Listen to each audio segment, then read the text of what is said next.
El presidente de Estados Unidos, Joe Biden, aseguró haber tomado ya la decisión de postularse para un segundo mandato. Al terminar su gira por Irlanda y sin dar más detalles, el jefe de la Casa Blanca dijo que anunciaría su campaña relativamente pronto. La inflación de 3 dígitos en Argentina no ha llegado a su pico. En marzo los precios subieron 104,3% interanual, casi 2 puntos más de lo registrado en febrero. Educación, prendas de vestir y alimentos lo que más sube. Protestas en diferentes ciudades de Francia después de la decisión del Consejo Constitucional que aprobó los puntos clave de la impopular reforma pensional. La edad de jubilación pasará de 62 a 64 años. Se espera la pronta promulgación de la medida por parte de Emmanuel Macron. Los sindicatos aseguran que la lucha se mantiene. Bienvenidos a este resumen informativo. En France 24 los acompaña Daniela Blandón. Comenzamos en Estados Unidos porque el presidente Joe Biden dijo este viernes que ya ha tomado la decisión de postularse para un segundo mandato y que anunciaría su campaña relativamente pronto. Lo hizo al terminar su visita oficial de 4 días a Irlanda, en donde unas 27,000 personas lo ovacionaron, mientras de vuelta a casa sus índices de popularidad están en los niveles más bajos desde que comenzó su mandato. El jefe de la Casa Blanca ha mostrado durante mucho tiempo su intención de lanzarse a la reelección, pero la falta de un anuncio formal ha sembrado incertidumbre entre quienes cuestionan que pueda salir victorioso de nuevo si se vuelve a enfrentar en las urnas con el expresidente republicano Donald Trump, quien ya lanzó su campaña. ¿Puede decirnos si en los últimos días ha cambiado su cálculo sobre cuándo hará un anuncio sobre su plan para campaña presidencial? No, ya hice ese cálculo, lo anunciaremos relativamente pronto, pero el viaje aquí reforzó mi sentido de optimismo sobre lo que se puede hacer. Así que ha tomado una decisión, ¿solo tiene que anunciarla? Te lo dije, mi plan es volver a postularme. Y el presidente Biden también se pronunció sobre el escándalo de filtraciones de documentos clasificados del Pentágono, que ha dejado a Estados Unidos en medio de una tormenta diplomática. El mandatario aseguró que pidió a su gobierno averiguar por qué el sospechoso de publicar los documentos tuvo acceso a tanta información. Jack Teixeira compareció por primera vez ante un tribunal federal. Fue imputado por 2 delitos de los que se declaró no culpable. El informe es de Samuel Salgado. Jack Douglas Teixeira, sospechoso de ocasionar el peor escándalo de la última década en materia de filtraciones de documentos secretos en Estados Unidos, compareció por primera vez ante un tribunal de Boston. Teixeira fue capturado por el FBI el jueves y es acusado de retención y transmisión no autorizada de información de defensa nacional en virtud de la ley de espionaje. Tanto el Departamento de Justicia como el Pentágono son enfáticos en señalar la gravedad del escándalo de filtración. No se trata solo de llevarse documentos a casa, eso es por supuesto ilegal en sí mismo. Se trata de la transmisión tanto de la retención ilegal como de la transmisión de los documentos. Todo el mundo sabe aquí que los documentos al final fueron transmitidos. Este fue un acto criminal deliberado, una violación de las pautas. Creo que es importante entenderlo. Jack Teixeira, un joven empleado de la Guardia Nacional de las Fuerzas Aéreas, se declaró no culpable, pero permanecerá bajo arresto en la espera de juicio. La audiencia de detención está prevista para el 19 de abril. Si es hallado culpable, podría enfrentar 15 años de prisión. Los documentos filtrados aparentemente por Teixeira se cuentan en más de 100 y revelan principalmente información estratégica sobre la guerra en Ucrania. También evidencian espionaje estadounidense a algunos de sus importantes aliados, como Corea del Sur, y circularon en redes sociales durante varios días antes de que las autoridades estadounidenses se percataran. Y en ese mismo país, la Corte Suprema mantiene temporalmente el acceso sin restricciones a la píldora abortiva mifepristona. La decisión llega tras las restricciones impuestas previamente por una Corte de Apelaciones que entrarían en vigencia el fin de semana. Los detalles de la noticia con nuestro corresponsal en Washington, Cristóbal Vázquez. La Corte Suprema de Justicia restauró temporalmente el acceso total a la píldora abortiva mifepristone, suspendiendo la decisión de un tribunal inferior de Texas que dejaba sin piso la aprobación del gobierno de la píldora abortiva utilizada en más de la mitad de los abortos en Estados Unidos.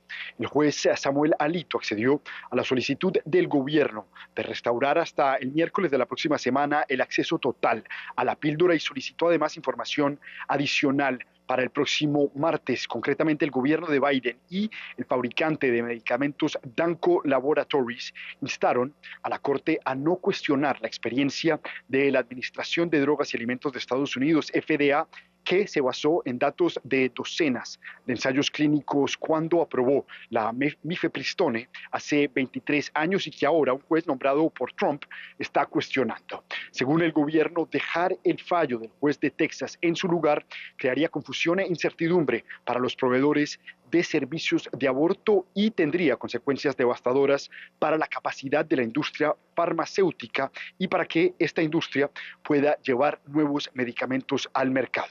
La Corte Suprema también podría reprogramar rápidamente una sesión informativa completa y un argumento oral para revisar el caso antes del receso de verano de la Corte. Y el estado de Montana está a un paso de convertirse en el primero de Estados Unidos en prohibir completamente el uso de la red social TikTok. Con una votación de 54 contra 43, la Cámara de Representantes dio la aprobación final al proyecto conocido como SB 419, que prohibiría a las tiendas de aplicaciones ofrecer la descarga de TikTok a los usuarios de Montana. Esta medida va más allá de las prohibiciones ya establecidas por el gobierno federal sobre la descarga de TikTok en dispositivos de propiedad pública. El proyecto ahora pasa a consideración del gobernador republicano Greg Gianforte para convertirse en ley, mientras que TikTok denuncia una violación a la primera enmienda de la Constitución y advierte que el asunto se decantará en las Cortes. Y en Argentina, el Instituto Nacional de Estadísticas y Censos dio a conocer que en el mes de marzo los ciudadanos experimentaron una inflación del 104,3% interanual. Este hecho aumenta el descontento ante la gestión del presidente Alberto Fernández de cara a las elecciones presidenciales del próximo 22 de octubre. Rafael Pérez nos cuenta más. Es el azote de la economía argentina. En el mes de marzo, la nación suramericana registró la inflación más alta de los últimos 12 meses. Según el Instituto Nacional de Estadísticas y Censo, INDEC, el aumento de los precios a los consumidores se ubicó en un 104,3%. Este fenómeno económico, al que el Estado no ha sabido dar respuesta, golpea constantemente el bolsillo de los argentinos. Puedo hacer las compras del supermercado y semanalmente me van aumentando las cosas semanalmente. Es decir, y en una proporción a veces en los alimentos del 10 al 15%. Caso del queso, pues sería la carne. La carne me pasó en un año de 1.200 pesos a 2.800. Cerca del 40% de los ciudadanos vive en la pobreza, según el INDEC. Un aumento que se ha vivido en los últimos años, en parte bajo el gobierno peronista. Tratando de pensar que en algún momento vamos a poder estar mejor. Tenemos un país como para poder estar mejor, pero bueno, lamentablemente nos administran de una manera muy mala. La nación suramericana también vive una de las peores sequías de su historia, lo que le imposibilita exportar miles de millones de dólares en productos agrícolas. Esto, además, incrementa el valor de granos como el trigo y el maíz dentro de sus fronteras. Yo creo que en primera instancia lo que bajas es la calidad del producto. Sí, porque lo que antes capaz consumías de un poco mejor, hoy está como medio... Si siempre fue, las marcas, claro, siempre fue 5, 6, no sé, 10 pesos más, hoy son 100 pesos más. Y en el global, al cierre, que vos haces la compra del mes, es como, es un montón, es mucha la diferencia. La inflación asemella en la popularidad del presidente Alberto Fernández de cara a las próximas elecciones presidenciales de octubre. Según la agencia de noticias Reuters, un poco más del 20% de los argentinos aprueba su gestión, donde la economía y los enfrentamientos internos en el peronismo han sido su punto más débil. Y en noticias de Europa, en Francia el aumento de la edad de jubilación de 62 a 64 años ya tiene luz verde. El Consejo Constitucional dio el visto bueno a las partes esenciales del impopular proyecto de Emmanuel Macron y rechazó la convocatoria a un referendo solicitado por la oposición. La decisión desató protestas en varias ciudades de Francia. Los detalles los tiene Mar Romero Sala. Una vez más, Las manifestaciones llenaron las calles de las ciudades francesas en contra de la reforma pensional de Emmanuel Macron.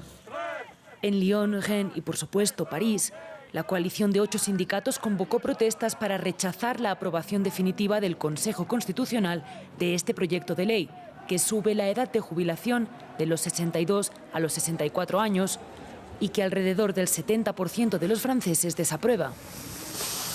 Los sindicatos anunciaron que las movilizaciones se mantendrán. No se puede gobernar un país contra su pueblo. Emmanuel Macron no puede seguir dirigiendo el país si no retira esta reforma para permitir la calma y reencontrar la vía del diálogo. La oposición política también se pronunció, tanto desde la izquierda como desde la derecha. La decisión del Consejo Constitucional demuestra que está más atento a las necesidades de la monarquía presidencial que a las del pueblo soberano. La lucha continúa y debe reunir sus fuerzas. Si la decisión del Consejo Constitucional cierra la secuencia institucional, el destino político de la reforma de las pensiones no está sentenciado. El pueblo aún tiene la última palabra. Le corresponderá preparar una alternativa que revierta esta reforma inútil e injusta. Sin embargo, el gobierno defiende que no hay más que hablar. El Consejo Constitucional ha juzgado la reforma conforme a nuestra Constitución, tanto en el fondo como en el procedimiento. El texto ha llegado al final de su proceso democrático. Esta tarde no hay ganadores ni perdedores. La decisión de la Corte elimina algunos artículos de la propuesta de ley, pero avala su esencia: elevar la edad de jubilación para evitar que el sistema de pensiones sea deficitario. Y cierra la puerta a que se convoque un referendo para consultar el texto con la población, una vía que la oposición quería abrir. Se espera que el gobierno de Macron promulgue la ley este mismo fin de semana. Y en otras noticias, este viernes inició en Yemen una operación masiva de intercambio de prisioneros, mientras Arabia Saudita trata de mediar entre el gobierno y los rebeldes hutíes para lograr una tregua en un país devastado por la guerra. La última operación de este tipo se remonta a octubre de 2020, cuando más de 1.000 prisioneros fueron liberados en 48 horas. Vuelven a Saná, libres. Detenidos durante años por el gobierno respaldado por Arabia Saudita, estos antiguos prisioneros luchaban con los rebeldes hutíes apoyados por Irán. Al otro lado del asfalto, las familias, destrozadas por la guerra, esperan con impaciencia el regreso de sus seres queridos. Llevamos mucho tiempo esperando este momento. Lo he extrañado tanto que estoy deseando volver a verlo. Al mismo tiempo, miembros del gobierno y de la coalición militar liderada por Arabia Saudita llegaban a Adén. Estaban siendo retenidos por los hutíes, entre ellos el exministro de Defensa Mahmoud al-Zubayhi. Coordinado por el Comité Internacional de la Cruz Roja, este intercambio está programado para durar 3 días. Participan cerca de 900 prisioneros. Su liberación se produce tras el acuerdo alcanzado a finales de marzo en Suiza, entre el gobierno reconocido por la comunidad internacional y los rebeldes. Un acuerdo firmado tras el inesperado acercamiento entre Arabia Saudita e Irán, los grandes rivales que chocan a veces en bandos opuestos, como en Yemen. Esta semana, una delegación saudita fue a Saná.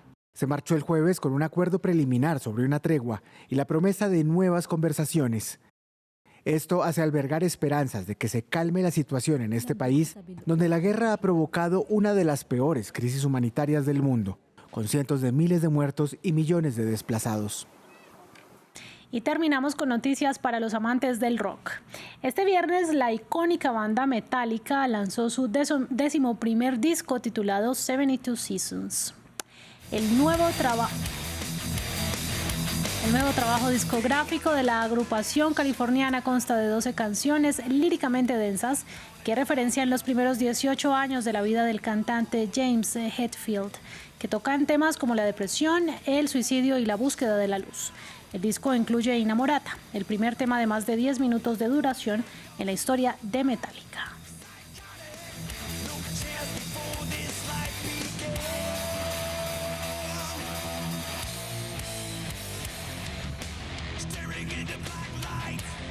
Con música nos despedimos en France 24. A ustedes, gracias por su sintonía. Quédense con nosotros.